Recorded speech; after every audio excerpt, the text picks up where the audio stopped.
Welcome to this episode of Dental IQ. I'm your host Fabio Alfieri, and joining me this week is Dr. Rohit Chaturvedi, a dentist based in Perth who is pushing the boundaries in one of the biggest dental organisations in Australia. Dr. Rohit is a dentist and clinical advisor for the National Dental Care Organisation. He has a special interest in minimal intervention dentistry and for also using digital tools to better educate his community. Stay tuned to listen to Dr. Rohit talk about his time in the public health space, reducing the biological cost of dentistry, and also how he's striving to make more of an impact in the Australian dental industry.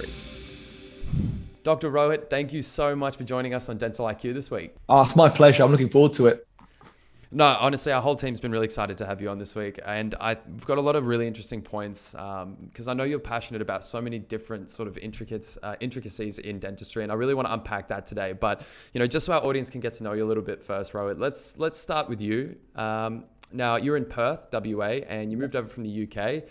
Talk to me about your time in the UK and sort of what piqued that interest in dentistry. It was funny, I never really got into dentistry. I wasn't really aware of dentistry for a really long time. Growing up, it wasn't something that I never had orthodontics or had any major dental issues or anything like that at all. I was really minimal impact on me, to be quite honest with you.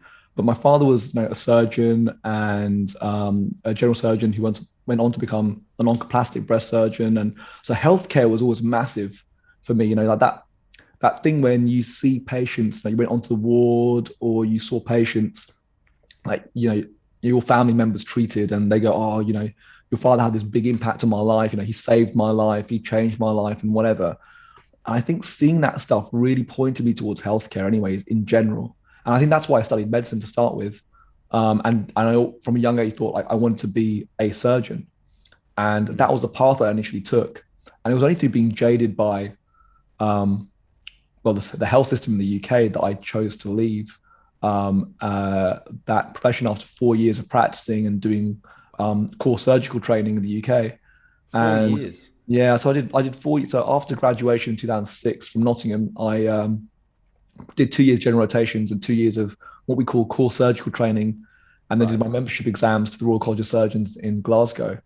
But I was just so jaded by the system and kind of broken by it, that I said to my wife at the time, either we, I went to up sticks and go to Australia, and it wasn't the right time for her, and she didn't want to go just because of family, elderly, grandparents, and she was in the middle of her GP training, and she was in a really good program, and she didn't want to go, and so I was like, well, either we go or I change career, and so I changed career, and I think it was that.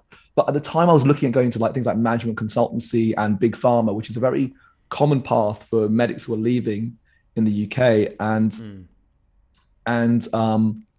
the problem was it was really hard to beat that pull of healthcare. You feel like you're making a difference, feel like you're doing something. And I loved surgery. So I love that, I love day surgery and small surgical procedures. And during my training, I had contact with two colleagues who really turned my eyes. One was a girl called Nabila Ahmed, who we used to call Super Nabs, and she was a dual qualified dentist and doctor. So she did dentistry at Guy's and she did medicine at Sheffield, and she'd done many years in Max Fax. But when she came out, we graduated the same year. We did the same 2 years of general rotations together in the same hospitals, and she was unbelievable. She was one of these people who was always fighting the good fight, standing up for the junior doctors. Wouldn't stand for bullying in the workplace, and amazing, organized, was part of every committee, organizing everything. She was this superhuman. And I remember she kind of got me thinking about dentistry. And then I worked with a guy in when I was doing ENT in one hospital. I met this guy called Pantanaja, who's an oral surgeon now, and he's just done a PhD in facial pain from Aarhus University in Denmark, and he's amazing guy, but he was a singly qualified guy, dentist who went on to do oral surgery, which is a speciality where similar to maxillofacial surgery, but a bit more just into oral surgery, not dual qualified. But he really got me thinking about dentistry, because he asked me what do you enjoy, and I was talking about I like day surgery, things. And he goes, well, consider dentistry as a career, because it is doing lots of day surgery, and you are interacting with patients, and you can make a difference to people's lives and stuff. I think through those interactions, I looked at it, and then I applied to King's, because they had King's College London had a 3-year program for medical graduates, which was only, as I said, it's only 3 years long, and it's only 8 places every year. I wasn't really holding out much hope of getting in, and I Eight got in. places a year. Yeah, So, in the whole so it's country. essentially, it's fast tracked because you're already a medical professional, essentially. Is that Yeah, what you're saying? Yeah, right. yeah. Okay. So they targeted doctors who basically wanted to get dual qualified to do Right. oral medicine, oral pathology, or oral maxillofacial surgery. So it was a kind of a to speed up that process. Yeah,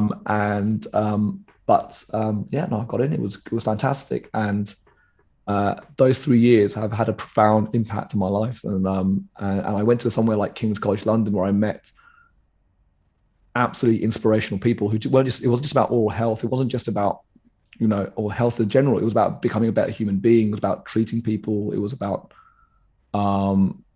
yeah. I learned so much there that time, and so I said for me. It wasn't like I met this dentist when I was a kid and Yeah. I got there. Like it was just a kind of just a chance of meeting people and meandering and coming to this point. But I never thought I'd stay in dentistry for more than 5 years, because I've done a lot of things in my time. So like I kind of thought like I'd be there for 5 years, and now I'm, I can't remember now. Well, I was graduated in 2013, so I'm like, what, 8 years in. So I practiced full-time dentistry longer than I practiced full-time medicine by a Wow. long shot. Talk to me about making that decision between switching from medicine to dentistry. That must have been so tough, especially after having practiced already for 4 years. I'm not gonna lie, I actually cried when I handed in my resignation. Yeah, I don't blame you. I think I felt like I was letting go of something, like that I'd worked so hard, because it would always been this thing that I had gone on, and I think I was the first we call them senior house officers, but I used to have this dual role where I acted up a level as a registrar in the urology department, and they'd always say to me like they've never had a senior SHO who has then not gone on to become a urology consultant. And he's left, and I was the first one kind of doing this and handing my resignation. But I was just so jaded by the system, like and life in the national health. It wasn't good. It wasn't good for my mental state. Yeah. It wasn't good for my relationships with my other half at the time. We never saw each other. I was watching life kind of pass me by, and I kind of looked at my boss and I thought, I just don't want your life. Like, I just really don't want your life at all. Like, in the hospital all day, every day, you were very much a martyr to your cause, and a martyr to the hospital. Like, you sacrifice everything. Yeah. If your boss asked you like what hobbies do you have, if your answer was anything other than surgery, it was the wrong answer. Yeah, gotcha. What you love is surgery. You love surgery. You love the hospital. That's where you want to be. You don't want to see your friends and family. You don't want to play football. You don't do anything. You just want to do surgery. And I think that culture I found toxic for me personally.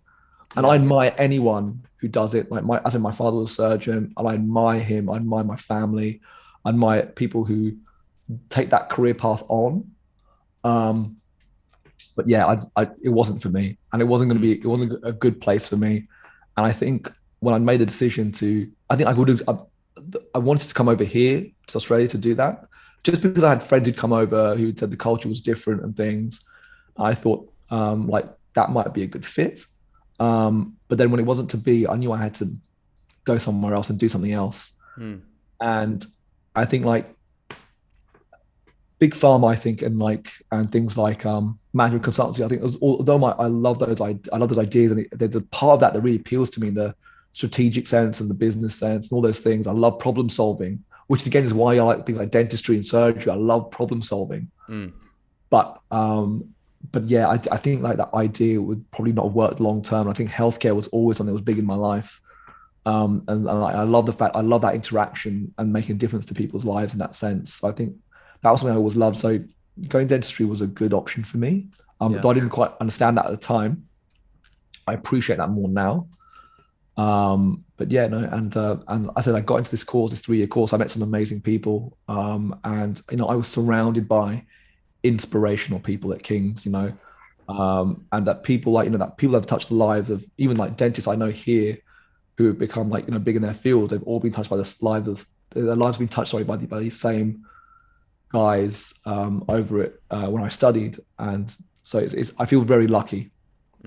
So coming out of King's College, did you then practice in the UK, or did you immediately make a transition over to Australia? Just 1 year, 1 year in the 1 year. UK, 1 year in the National Health, and that wasn't great for me either. Like, I'm not going to lie to you. Like, I had a great mentor, who was a lady called Shobna Chauhan, and she was, it was funny. I was working 4 days. So Monday to Thursday I was in the practice. Friday was a teaching day. So we were all like new grads, first year new grads, and to work in national health you had to do a mentored year. Mm-hmm. And so you were assigned a trainer, and in 4 days a week in practice, and 1 day a week you were doing like learning stuff. You had stuff organized for you, and then 2 days of the week I was also working as a doctor in the local ED. Wow. So I would finish work at 5 o'clock on a Tuesday and Thursday. At 6 o'clock I was in the local ED, and I was working till 2 in, and then at 8 or 9 o'clock I'll be back at work, depending on where I was meant to be. Jeez. And it was, I mean, I'm not going to lie to you, like the first year as a dentist did not cover my bills. It didn't cover my mortgage. It didn't cover like, the rents and things. And like, so like I had to do something else. And so like I worked, but it was really funny because my wife was a local GP. I was working in the ED department as a registrar, and I was also a local dentist. And so it was really weird. We had patients who covered all three of those things. And we found we find that we shared patients, or we walking down, in the high street, and it'd be like people like, oh my, you're both. like it was just it was a trippiest thing. Like it was a trippy year, but I think my wife had become jaded with life in the NHS as well at that point, and just a few negative interactions, I think, in general practice and stuff. And so I wanted to try something different, and so I said like, look, should we try this Australia thing? And we did. And I at the time thought my wife would miss home too much, and we'd be back after a year. Within a few hours or days, even, we were just enamored by life in Perth, by life in WA, by life in Australia. That we've been here for 7 years now. We're Australian citizens. We've had another child born here in Australia. So our first was born in London. Our second was born here in Perth. And we love it. We absolutely love everything about life here. So that first year in dentistry, the financial side of it, aside, how was the work for you? Were you enjoying that as a career compared to surgery? I think it's hard because I felt I came out of dental school with an amazing knowledge. I felt I came out of King's College London like so well trained. So I really, really felt top of my game after I did my final exams and things. We worked hard. We worked really, really hard, and I just felt like I knew what I was talking about. And then a year in the national health, I think, really de-skills you. With that, I don't mean to say that to be mean or anything, but the problem is you have to start learning a new way of, you learn this ideal ivory tower way of practicing dentistry in dental school. And then the reality of working in social health and with certain constraints, really, you realize that you can't work in that ideal way that you were told to work. Suddenly having to get through patients and get through numbers. And suddenly it becomes about like seeing like 30 patients a day and 40 patients a day. Like in your mentored year, you're not expected to do that. There's no targets for you or such, but by the end of that year, you've got to do that to survive. And so that's a big thing that's playing in your mind. So how do I get through this? And there were so many rules and regulations and loopholes and things. And so you got to know how to understand the game that you're in. And it just becomes like this whole thing about like, it almost becomes like trying to learn how to game the system and things. It was just like, it just sits so uneasy and so unwell. Like, this is not how healthcare should be. And it's not fulfilling at the end of the day, right? Because I'm assuming that's why it was so jading and exhausting, is because, I mean, you've just worked so hard to be able to, study and learn and become qualified, and you don't actually get to provide the care that you want to. And that's how I felt. I felt like, like free isn't always the best thing in the world, like free, unfortunately, like, time and quality is going to cost at the end of the day, and it comes at some cost to someone. Someone's got to pick up that bill. Unfortunately, like, I get it, like, with like massive like population and high dental need, and then only certain budget, like, you've got to make it go a certain direction. You've got to make it go as far as possible. But that problem becomes then like patients don't get the best quality of care, and you've got to compromise somewhere. So it becomes a really like a difficult system, and you know, you got to really understand, like, get a good grasp of your ethics and how your things work and stuff. I know, so there'll be some people who will completely disagree with me, and they'll stand by the NHS. But as a person who's worked as a nurse, a doctor, and a dentist in that system, I've never been convinced by it. Like, I appreciate it being there. I appreciate access to care, and I appreciate access to health. I think it's an amazing thing. And I think the people who work in that system are amazing. Like, there's no doubt about it. That whole system doesn't function for any other reason than the people within that system: the nurses, the doctors, the dentists, the physios, the therapists, the OHTs, everyone. Like, you know, and you know, the OTs and everyone. It really depends. All those people just give and give and give and give into the system. But you know, that's indoctrinated to you the minute you come into university and you're studying any kind of health aspect. You're indoctrinated to become a martyr to that system. So I mean, I wasn't a big fan of it, Right. and I think that's what pushed me out of it, to be quite honest with you. So you've made the move to Perth then, and Yeah. you've managed to escape the NHS. What's the first step for you here in Australia? So I met a guy called David Bailey and his wife Susie Bailey, and they owned like a mini corporate in Perth called DB Dental, and they were in one of these dental fairs. They used to go and they used to recruit like people like me, basically jaded British dentists, to come over to Australia. That was their whole thing, and I was there in my full-on tweed suit and like, you know, three-piece suit, pocket watch, big handlebar mustache. The stereotype. Yeah. Like, I was a member of the Handlebar Mustache Club London. I was a total dandy. I still am to some effect, but like, but I remember they saw that. I think it was very surprising to meet someone like me and stuff. And then, you know, I had tortoiseshell glasses, the whole works, the whole thing. And then I remember, like, I met them, and I was really keen to come out, and they said to me, like, look, you know, they very much had a treat me mean, keep me keen attitude. They were like, look, there's a lot of people who want to come out to Australia, and that was true. And they said it might take a while, like, you know, it's not going to happen overnight. And so they were really kind of like trying to manage my expectations. And then I think someone had pulled out of a move for whatever reason a few months down the line after I met them, and they contacted me and said, like, look, because I was constantly on the phone to them and sending emails saying, like, I want to make this happen. I'm serious. I'm not messing around. And they sent me an email and said, like, are you serious? Because we've got a position that's opened up if you want it. And we booked our flight. We were here in like 3-4 months later. Got all our paperwork done, visa sorted out, everything done. We were so keen, and never visited Australia before. Never been to Australia, never been to Perth. We just came out. And I always say to everyone, I still remember the first day I arrived. I still remember the mornings, like, so David and Susie put on this car to pick us up from the airport. And the driver says to us, like, do you want to take we go to an Airbnb in East Perth, and they're like, do you want to take the long route or the short route? And I was like, we'll take the scenic route. And it was like, I don't know, 7 a.m. or something. And he'd drive us alongside the river.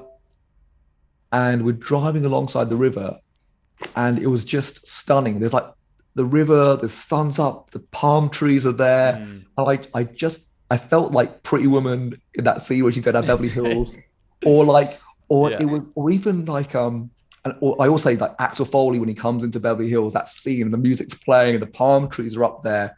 And I felt like that. And it was just like, I just come from like, we just flown in from London. We were in Birmingham, and it was like grey and it was raining. It was like middle of October, and it was miserable. And I just arrived at this paradise. Everyone's smiling and everyone's on the water doing water sports and things. It was ridiculously early in the morning. We're on their bikes and the Pelotons.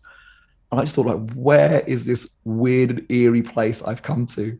And it was fantastic. And is that the moment that you knew that you're probably not going to head back to the UK, right?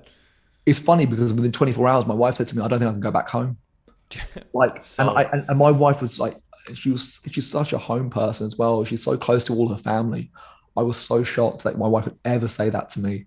So it was just like, it was amazing. Like we had like the most incredible, you know, first 24 hours, first week, first year. Like, you know, our daughter joined, like went to kindy and stuff, and it was just incredible. Like, it was just, we met so many amazing people, and I got to work in a place with some like really incredible people who inspired me as well, and I was so lucky. I fell into this really lovely place, this kind of with good people around me. Yeah. So from that time at that clinic to where you are now, so at the moment you're working in your own clinic. No, I'm a corporate dentist. I'm a corporate preferred provider dentist. I'm very happy with it. So I still work for the same company. I've been here for 7 years. I love that. I love But the I'm commitment to the cause. That's amazing. yeah. Look, I. So it's funny. Like, if someone told me I was gonna be a corporate dentist, I would have like, nah, not gonna happen. Yeah.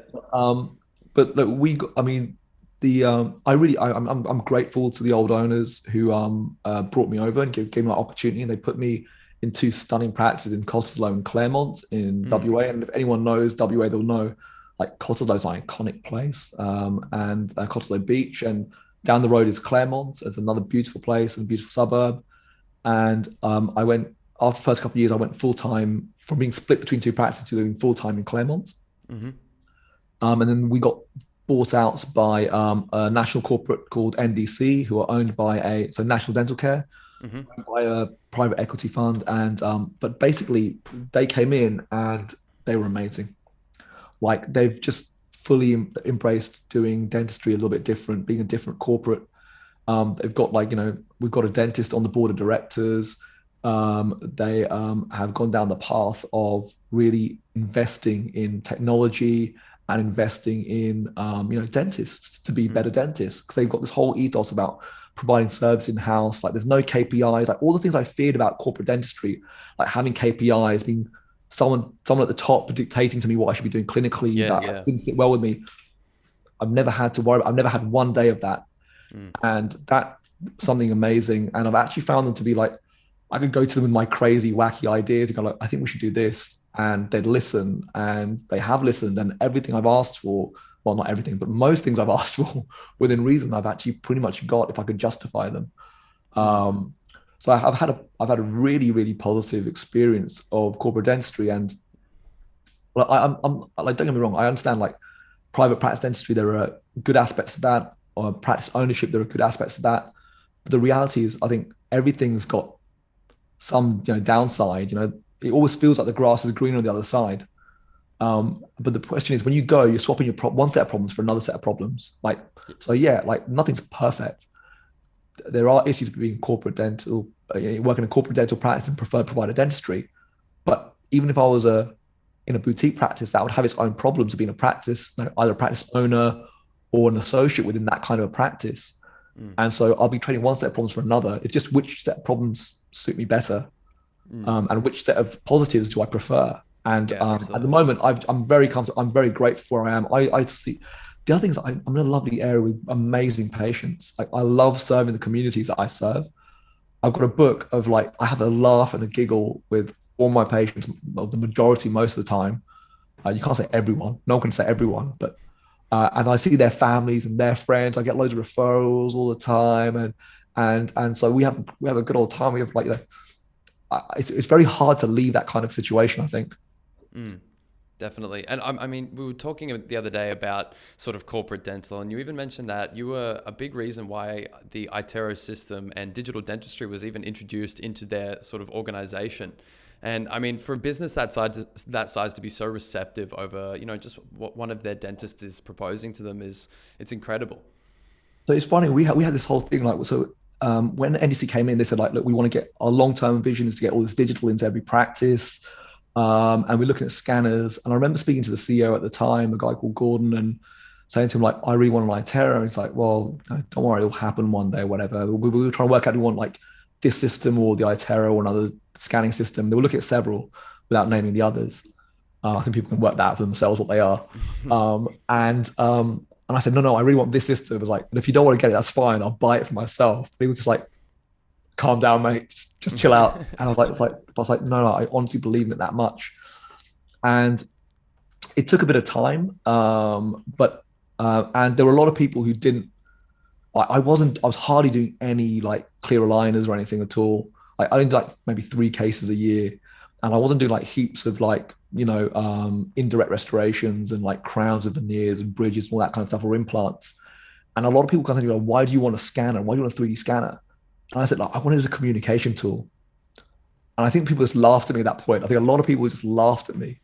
And then our general manager, who I'd spoken to about this, a lady called Nikki Cox, she actually kind of saw something in it and actually trusted me with it, and actually fought, for me to have one, and got me an initial like iTero. And so we got this iTero in the practice, and lo and behold, like it just took off. Like suddenly everything started jumping. And it was just because, and I have this honest belief that patients don't turn down treatment because they're neglectful, they don't care about their oral health. They turn it down because they don't understand. And if you can make a patient understand what's going on in their mouth and understand why they need treatment or what's going on, they're far more likely to get on board. And that's whether that's just like, keeping under observation, stabilizing, or actually correcting and stabilizing. They're more likely to engage with you.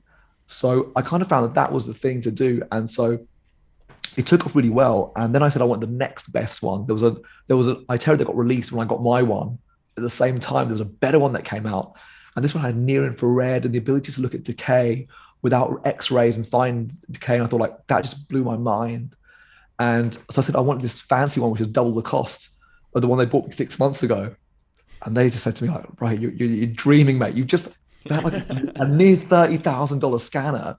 And now you want a nearly $60,000 scanner. Like 6 months later, you're crazy. And I said to them, like, look, no, but this is how it's going to work. This is the idea I've got. This is this vision I've got. And again, Nikki turned around to me and she said to me, like, Rohit, like, why is this better? And we've got a dentist as well on our board of directors, Anthony, and they both actually said to me, like, why is this better? How are you make this work? And they just basically sat on a couple of phone calls. They sat down with me and said, like, look, right, put a proposal down on paper. So I wrote them a proposal. I wrote them, like, how I'd make the practice work, how they see return on investment, how it's going to benefit our patients, our dentists, our whole workflow. And I wrote this document for them, and they like loved it, and they presented this to their board of directors. They bought this new scanner for me, and then again, they saw that things just went super well. Like, the feedback was phenomenal from patients. We were flying, and then they ended up getting like 25, signing up for 25 iTeros, and it was just one of those things like that just really took off. And then what happened was that I wrote an article in our in-house magazine about like digital dentistry and communication and how I use my iTero as a communication tool. And one of the iTero reps, a guy called Aaron Hoff, put it on LinkedIn, and then it just went like crazy. Like, although the Align team got hold of it, and they're like, "Oh my god, this guy gets it!" Like, and then I got approached about being a speaker for Align and iTero and the restorative system. And the thing was, I wasn't doing anything fancy. I wasn't doing like massive smile makeovers or anything. I just wanted to basically, empower patients to make better decisions for themselves. All I was looking to do was like take that, change the locus of control. There was one of my wife's old mentors when she was doing GP training was a guy called David Misselbrook, and it was funny, like him and my wife like got me thinking about this whole idea of the locus of control. Like you have patients who will talk about when things go wrong in their life and go wrong in their world, they'll be like, oh, it's because of this scenario or that scenario, and it's always everything else around them. It's never because of them. And so it's changing that external locus of control to an internal locus of how my decisions impacted upon me. And that's what you're trying to do and facilitate in your conversations in a consult. You're saying, like, look, I can only do so much. It's got the change has got to come from you, from within. So look, these are your options. And because it's very easy to talk about like decay and go, oh, so my parents didn't make me brush enough when I was younger, or floss, because like the government doesn't subsidize healthy foods and makes me eat like convenience foods and sugary treats and things like or because this was going on in my life and so forth. And so, but rather than looking at all that, look at the decisions you make and how that impacts upon you. Yeah. And actually put it back on there. I suppose it's Yeah, exactly what you said. You're empowering them with information because, I mean, without that information, they don't know what they're turning down or they don't know what they're opting in for. exactly. And yeah, it makes perfect sense. And I think that's why, like, whenever I kind of do like these talks or whenever I like lectures, one of the things I love lecturing about this idea, this concept of being an oral health coach. And it's funny, so my wife got into like coaching people to better health. This concept of coach, which is massive in medicine at the moment, it's a really emerging market. And you don't have to necessarily be like a doctor or a health specialist to become a health coach. But it's the idea of like, again, like empowering people to make better decisions for themselves, work out their path, what they want to achieve and their goals, and helping them attain them. And so my wife kind of inspired me with this whole thing that she was doing. She was doing all these qualifications in lifestyle medicine and coaching. I thought, so why don't we do this in dentistry? Like, this is so relevant to dentistry. And so I love this idea. I don't, you can market yourselves in many ways: an aesthetic dentist, a cosmetic dentist, implant guy, orthodontist, whatever you want to do. Like, guy with specialist interest, guy or girl with specialist interest in orthodontics, whatever you want to be. But I prefer the concept of being an oral health coach. Empowering people to make better decisions for them in their life, for their health, for their general health, for their oral health, to gain happiness and satisfaction. And I know that minimal intervention dentistry is a big thing in your practice as well. And I suppose this goes hand in hand with that, right? It's about Totally. preserving your health and actually making the right decisions, for your smile as opposed to, maybe the cosmetic benefit of your smile. Yeah. I think a lot of it, because I mean, one of the things that really got me when I first came over, the amount of people, I mean, we were still at the end of the kind of like the oil and gas boom in 2014. And so things were dwindling a bit, don't get me wrong, in Perth, but they were still quite high. And I was getting a lot of young, patients who were in their early 20s asking for veneers and things. I'm sitting them thinking like, wow, your teeth just need to be straightened a little bit, just a bit of orthodontics and they'll be fine. Or maybe a bit of orthodontics and a bit of some light bonding is all you need. But they wanted this really destructive treatment. And you kind of felt like saying something like, listen, it's your body's yours, but you've got to understand the impact of your decisions. And you're trying to tell them, like, look, I've got to drill your teeth. You may have to change this every 10 years. It's going to cost you this much. So have you got the finance, not just to do it once in your life, but every 10 years you're really young. But then we start a restorative cycle. Nothing I do is going to last in your mouth forever. Okay. So, and every time I have to take away a little bit more of your tooth. So veneers and replacement veneers will suddenly become like crowns, which may become root canals, which may become like post and root canals, which may be extractions and implants through your life. We're starting this cascade. And it's really saying, like, do you understand that before we do this or before we do anything? And so I found I was selling people out of treatment, but I wasn't empowering them to make better decisions.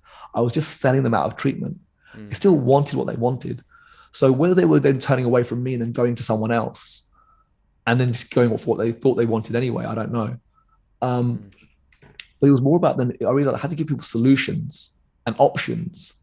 And so, it became more about like saying like, well, look, why don't we don't actually need all this stuff. We just simply do some orthodontics, do some light bonding on your teeth. So orthodontics will straighten your teeth and look fantastic, a lot better. Because if you improve the function and form, you improve the aesthetics. Yeah. Yeah. But then there are shape issues. Yeah, well, we can just do some light bonding, some minimum intervention light bonding. And then it's like, well, we haven't destroyed your teeth. And if you don't like it, and you want to polish it down, polish it away, we can polish it away and get rid of it. And we haven't destroyed or impacted on your teeth. And I think people, and what I found, especially through scanning and things and showing like, 3D simulations and using like CAD CAM and dentistry and like computer aided design and smart design, we could then show them like, look, this is what it could look like. This is what it means for them. And we can communicate better. And that plan made a massive difference. Definitely. And I suppose that conversation is what is so powerful, is being able to say, look, this is the impact of what you're trying to do versus this is what we're actually capable of doing without that. And I suppose digital dentistry has unlocked that for dental professionals, the ability to scan your teeth and be able to actually, with design files and whatnot, show, hey, look, this is exactly what we can achieve, with XYZ treatments. It's great because I can even say, like, a patient says to me, I want veneers and things. I say, well, okay, well, look, here's a quick simulation of what your teeth would look like if they were straightened. And here's a simulation of what they'll look like. And here is, I get a 3D file from my lab, and they'll do what we call a digital wax up. and they can make transparencies of the veneers we'd have to do, and go, look, this is how you have to shave away. This is what the bulk's going to be like of your tooth. This is what you have to do to your teeth, by the way, to get them to this point. And then they understand the impact of the decision they're making, because it's hard for a layperson to conceptually understand what we're trying. And we see this stuff every day. We know what it means. We understand the long-term implication, but they don't. Like, if a technical person comes into my house and fixing up something, I don't know, or fixing even my car, let's say, for example, I've got no idea about cars. If a mechanic goes, oh yeah, there's a problem with this and that, I don't know what that means. I just want it to work. Definitely. Like, at the end of the day, if someone tells me my spark plugs are gone, or carb, I don't know, whatever it's called, I don't know, I wouldn't have a clue. Yeah. I just wouldn't have a clue, other than like changing the oil, changing my tire, changing changing the windscreen wiper fluid stuff. Like, I really don't know that much. I can probably change the lights on my car, though in modern cars it's getting harder and harder, I think, like with all the circuitry gadgets that are going on now. But I don't understand. I'm just a layperson. I don't understand the inner working details, and so I very much depend on that person to guide me to the best decision for me and my car. And just the same with like a health professional, lay people and general patients don't understand the implications sometimes.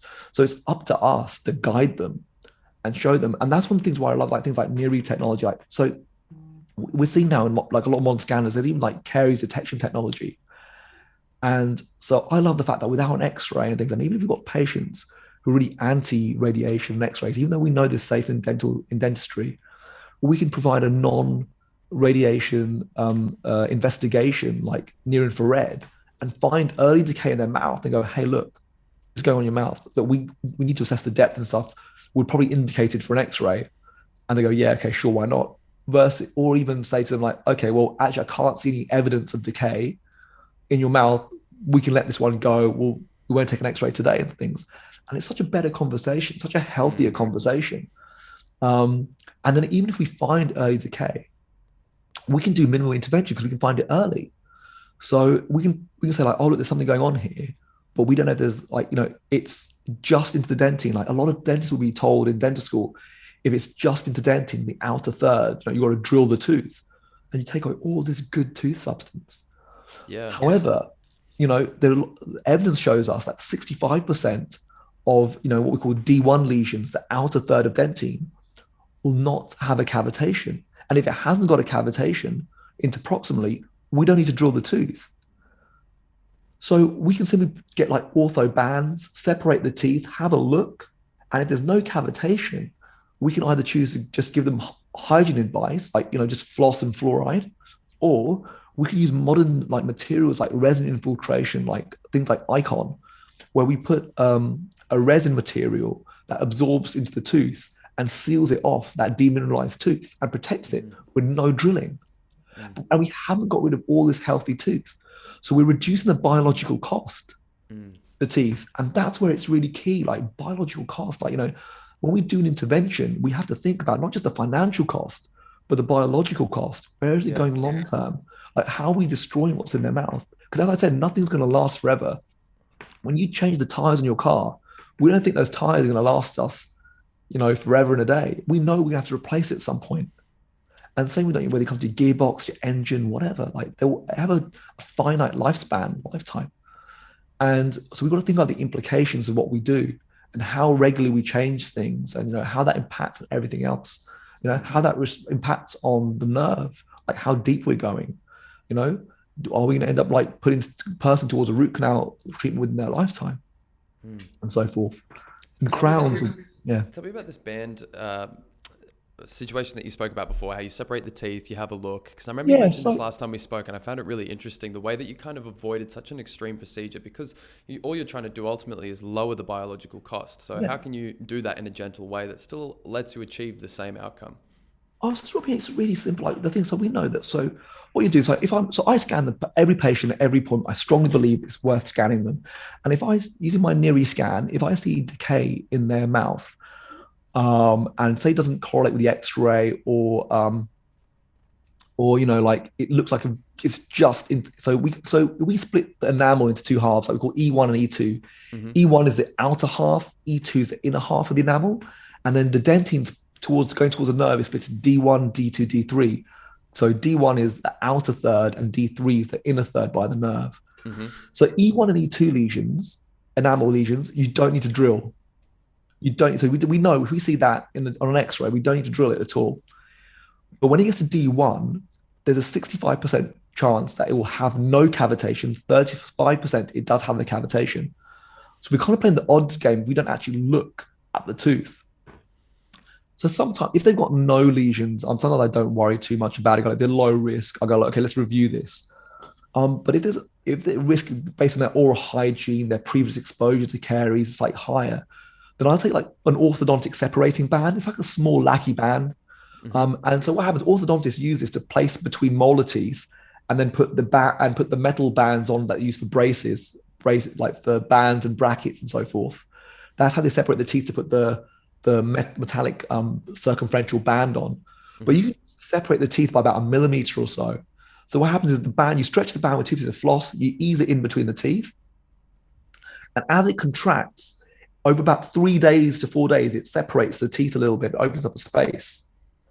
And then you take your probe and you just rub it on, and you don't even have a look directly, and you can see it. If there's no cavitation on the tooth, you don't have to drill the tooth because it won't be going deep. It won't be extending, because often like an X-ray lags behind the clinical picture. So what happens is that you don't have to do anything. So simply, if a patient's coming in for a long appointment, they're having fillings on another tooth, and we're checking early lesions in between elsewhere. In that same appointment, I'll offer to do like resin infiltration to seal and protect the tooth and prevent the progression of the lesion. Mm-hmm. And we haven't had to then drill that tooth or damage that tooth in any way. We've saved all that good tissue, because often in these earlier lesions of caries, when you drill it, you take away so much. You take away more good healthy tooth than bad tooth, or decay process and pathology. Like it feels awful to do it. So you kind of think like, well, how can I minimize this impact? But but by all means, if we see a cavitation, we know we have to drill. We have to take our drill to it, because otherwise it will be more costly for them in the long term if we leave it. It will only like extend towards their nerves. So that's a much healthier way of doing things, a much better way, a much less impactful way of doing things in terms of like biological cost. And then we could, but then if the person isn't coming for another intervention, we can always often say like, hey, well, actually look, floss and fluoride improve your interproximal health, and improve your hygiene, and then we'll review it. But I prefer the idea of keeping under active observation, which is again why I like intraoral scanners and technology, because like, for example, a lot of dentists will say to a patient, like, you're having orthodontic relapse, your teeth are moving, or you're having wear. And like one of my major like mentors with orthodontists is a guy called Dr. Andy Toy, and he talks about the ING conversation, the ing conversation, and it's always like, your teeth don't just wear, they're wearing. Your teeth don't just move, they're moving. Right. It's dynamic. It's dynamic. So it's constantly going on through our lives. So, you don't say like, oh, my teeth are just, I just grind my teeth, I've stopped grinding them now. You probably haven't, in fairness. You're probably still doing some kind of parafunctional habit through your life, and it'll just get worse. So I always have a conversation about 3 things you can do to your patients. Look, you can do nothing. You can, which is basically just keep it under observation. 2, you can just protect. You say like, look, I don't want to do anything about it actively, but I want to protect it and stop from getting worse. So you stabilize it. And that could be a splint, or like for orthodontics, it could be a retainer. So I accept my smile as it is, I just want a retainer. Or 3, say like, I want to make it better. And then you can correct it and then protect it. And those are 3 options. And you can do that for most things in dentistry. But then if they choose to do nothing, and they say like, look, I'm not going to wear like a splint or retainers at nighttime, and I don't want to correct it, that's fine. It's their choice. They're allowed to make that decision. That's ethical dentistry, free will and choice. But saying that we'll observe it and they're not actually, observing it properly, that's passive, and that's actually technically supervised neglect. If my patient comes to me in 2 years' time and says like, Rohit, you told me I'm wearing my teeth, or my teeth are moving. How much have they worn, or how much have they moved? And I go, I don't know. That's not really a good conversation or a healthy Of course. conversation. But if I scan a patient with my iTero, I can scan them again every 6 months, year, 2 years, and I can do what we call a time lapse. I can superimpose the images and I can show them up to 0.05 millimeters of wear or movement or recession of their gums and go, look, it's getting worse. We can extrapolate that to like 1 year, 2 years, 5 years, 10 years. Look, this is where it's going. Is it only going to get more expensive for you, more complicated for you? Are you happy with this? And if they're not, well, maybe we should do something. But then again, that empowers the patient to make that decision. If they don't know what's going on in their mouth, how can they make that decision? Yeah, and there's a lot of dentists out there that are starting to take that decision back off the patient a little bit, like certain situations where the patient might need a full suite of treatment to be performed. And the dentist is in the position where they're like, okay, well, we need to do all of these things. But in reality, there's a lot of people out there who struggle to afford, even a set of fillings versus, an entire, full suite of new treatment. And it's like what you said before, that doesn't make you any less of a dentist for just having to be able to provide them with some care that they can afford or get done what they absolutely need to get done now. Exactly. I think like when I was at King's, like there was a lot of like push for like treatment planning and how you treatment plan patients, and we just got like it got hammered onto you like being good at treatment planning, especially your final year. Mm. It was always about like, and it always was like number one, pain, get a patient out of pain, and quite often. So I've had always had this ethos of like before I let a patient make a decision about what they want to do, you have to get out of pain first and then make a decision because we'll often make bad decisions out of desperation for ourselves. True. But even sometimes when a patient goes, like, they got a toothache, and I'll just get the tooth out, get the tooth out. I say like, look, let's get you out of pain first, and then you tell me if you want this tooth out or not. And then understand the implications of like financially or biologically what it means to lose this tooth. And I find that's often a better way of doing things. So I kind of always, I've always believed like, get a patient out of pain. And then after that, it's about stabilization. So Perio and Caries. So Perio is a foundation. So get everything right. If you get control the gums, healthy gums and bone around the teeth, healthy foundations. Idealize that because there's no point in doing, like crowns and complex restorations and stuff if the teeth are going to end up wiggling in the wind and they end up losing them. Get the foundations right. And of course, stabilize then any like decay and stuff in the meantime, and then only once all this stuff is stabilized, can you move on to the fun stuff, like the orthodontics and the indirect restorations and like, the smile makeovers and stuff, because without the foundations, everything's going to go to pot. Mm. But sometimes they can't afford this. And as you say, and we've spoken about this, like access to healthcare, and it's all well and good, say like giving people like big treatment plans, and sometimes they just can't afford it. It's not realistic for them. And so how do we break that down into a number of years? How do we break that down so they understand the value and make small transformations that motivate them? Mm.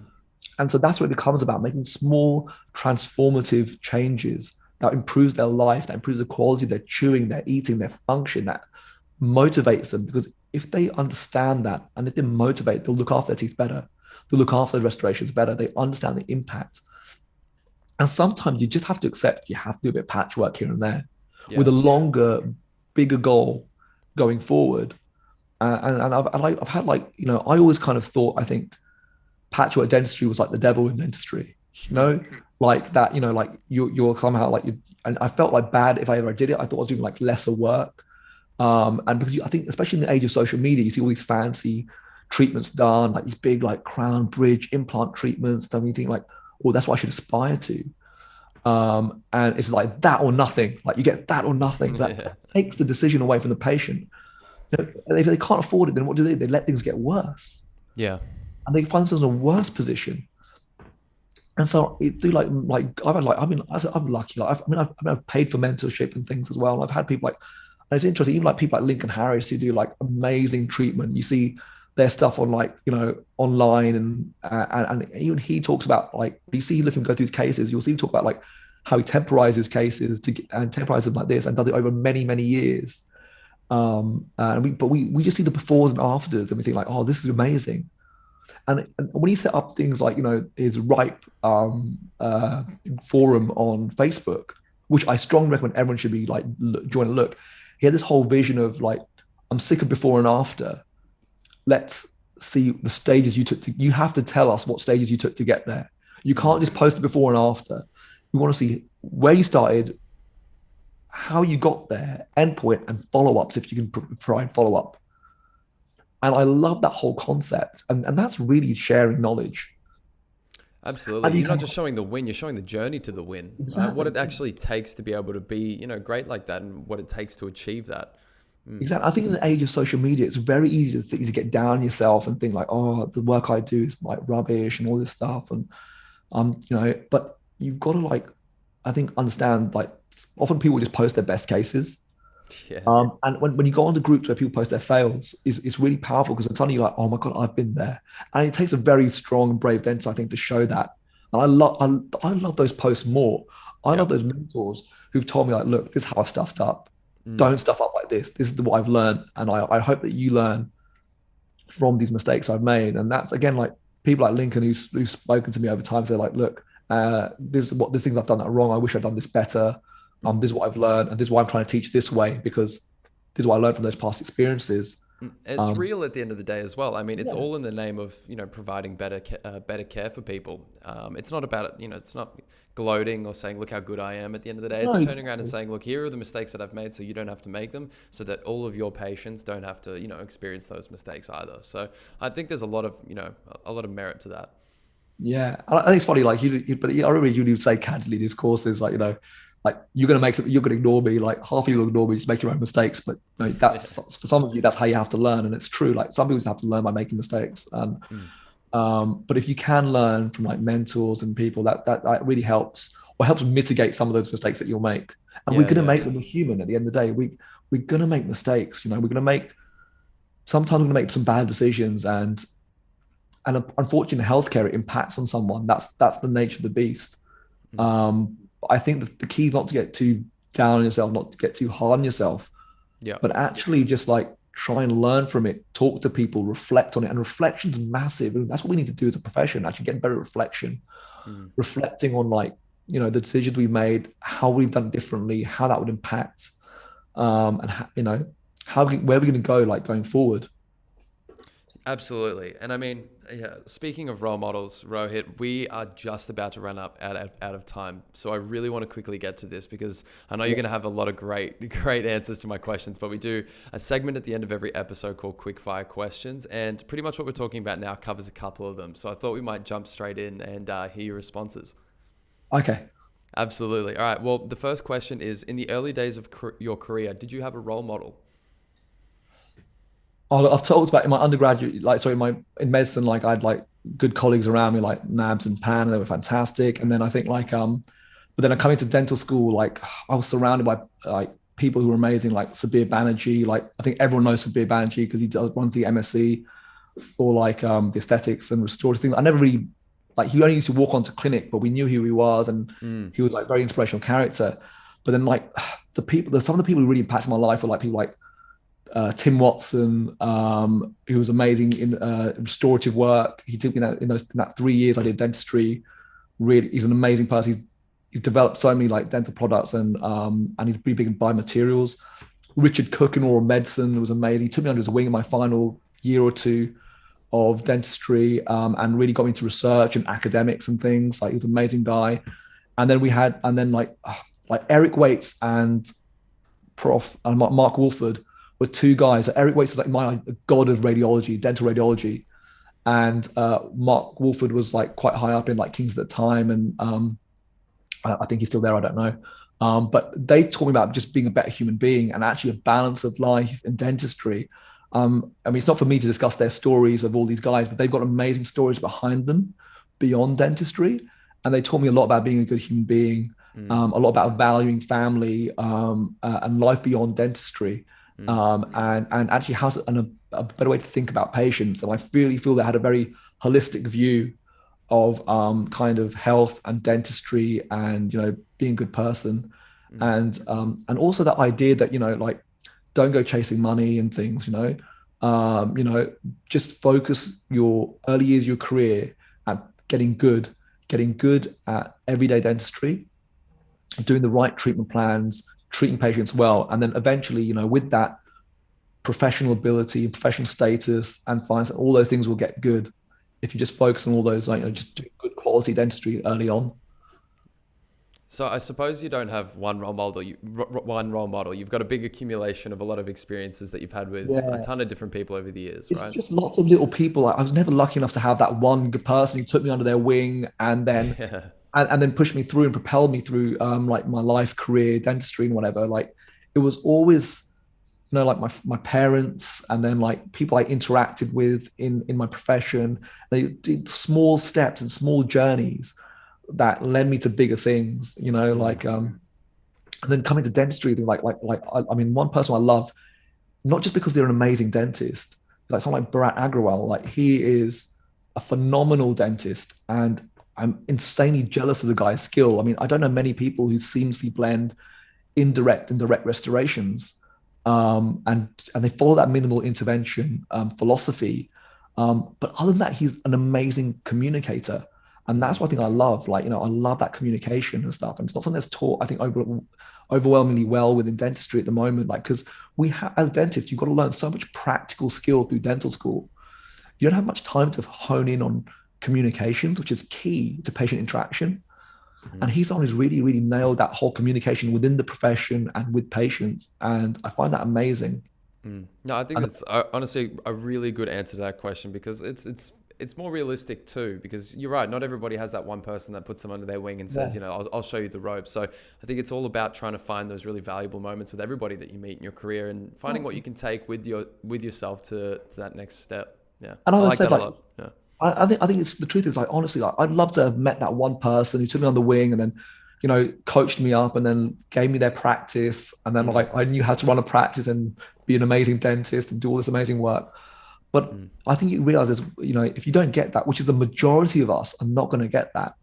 And actually, we're going to have to either have to take a lot of time learning or pay to do it. And so I mean, I chose to, like, it was taking me too long Mm. to learn all the things I wanted to learn. So I ended up choosing to pay to go and do courses and things. And I did like Lincoln Harris's courses, and he was amazing and instrumental to my restorative journey. And now he's taken me on board as one of his educators. And I just, like, it's just kind of come full circle for me in that sense. Mm. And I just, like, I'm really grateful for the opportunity to then impart that knowledge that I've gained on others. And so that's been a great journey for me and stuff as well. Like, I think all healthcare professionals want to become an educator, Yeah, you know, true. because we're constantly, we spend a whole large part of our life being educated and Mm. then educating patients. And And wanting then to pass that on. Yeah. you want to pass that on. You've learned some great skills, and you're eager to teach. Like, most of us are eager to teach. Mm. And my mother was a teacher. I really admired that. I loved that. And I respected that so much. And I think, like, that was also a big part of, like, what I want to do. Like, I love teaching so much. And so I think, like, if you ever feel like clinically, like, like, life's not, you want to do more than just being in the clinic all day long and seeing patients. I think, like, that's the other thing that you can do, like, teach, and that gives you a much better overall career and stuff. Yeah, definitely. I mean, you kind of killed two birds with one stone there, because, I mean, you've answered two questions in one. So, I mean, we'll jump to the third one, because I'm actually really keen to hear this, because it's Yeah. such an interesting question for so many dental professionals. And we're actually finding we're getting the same answer a lot of the time. So if this wasn't your profession, what would you be doing instead? I kind of think I'm going to say one of the things that, like, a lot of people have said in the past, and that was, like, I did think about doing architecture, but That's the exactly the truth one I was is, talking about. but truth is, the last, I think, 15 or so years, I've always dreamt of having my own gallery. I've always wanted to have an art gallery and a print house, and, like, combine the two. I don't know if that's ever going to happen in my lifetime or not. I still dream of it. But I think when I was when I was in med school, my housemate was an architect, or was studying architecture, a guy called Roger, and he was one of my best mates. And he bought me a book on my 19th birthday called Street Logo, and it had, like, things like Banksy, Pixel Phil, like Space Invader, Yeah, right. Deface, and all these amazing street artists. And it just blew my mind. And suddenly, I was enamored and in love with, like, art and street art, and then later on contemporary art. And I started collecting and going to gallery shows and started doing some art consultancy on the side for a few little people and things. I met loads of wonderful people through it. And so I love the world of art and street art and contemporary. And so I've always had this mini dream that, have a small print house and and help establishing artists and build a name for themselves by pairing them with like larger artists. That might be a pipe dream. I don't know. Like I think it's realistic. I think it's very realistic. Yeah. I think look, it's not too late either. It's definitely something that you still got time for. Only 38. There's loads of time to go. There's more careers to be had. Of time. Exactly. Well, I mean, yeah, you switch from being a surgeon to a dentist. I mean, physio's next or something, right? Yeah. Well, like it's funny. Like I worked through med school as a nurse, and like that was like an eye-opening thing as well. Like I sold door-to-door gas and electric through med school as well. Like it was fun. But each of those things teach you a skill set. Communicating, talking to people, like talk to people on their level. I think that these are all quality things that help you. Absolutely. No, I couldn't agree more. Well, speaking of, quality life lessons, that brings us to our next question. For all of the young people who are currently finishing their degrees and are about to enter the industry, what is your biggest piece of advice for them? Don't run before you can walk. Come out, take your time, and just get good at everyday dentistry. Don't chase money. Finance will just make you make bad decisions. I think if you chase coin, you'll make bad decisions. Don't try and do implants year one of qualifying on orthodontics. Spend time, just get good at like standard routine, like restorations, do them aesthetically and nicely, doing good endodontic treatment, restoring, preserving teeth, minimum intervention. I mean, if you get good at those things, and communication, like they're the foundation for everything, and then learn occlusion well. And then that's the foundation then for orthodontics, like big restorative work, and then you can learn all those big fancy things, but spend the first couple of years just really honing your practice, and then as I said, professionally you'll go far, and finance will follow. If you just like concentrate on being like a good person, delivering good high quality care, you'll do well. Well, Dr. Rohit, it has been an incredible episode. Thank you so much for joining us on Dental IQ. Personally, I've learned so much, and I'm really looking forward to having you back on soon. So until then, take care of yourself, and we'll see you soon. Oh, my pleasure, mate. It's awesome.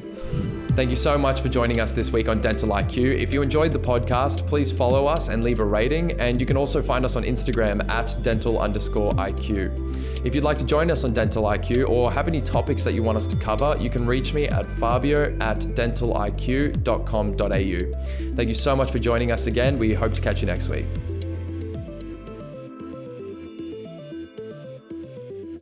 Dental IQ is produced by Highsmile.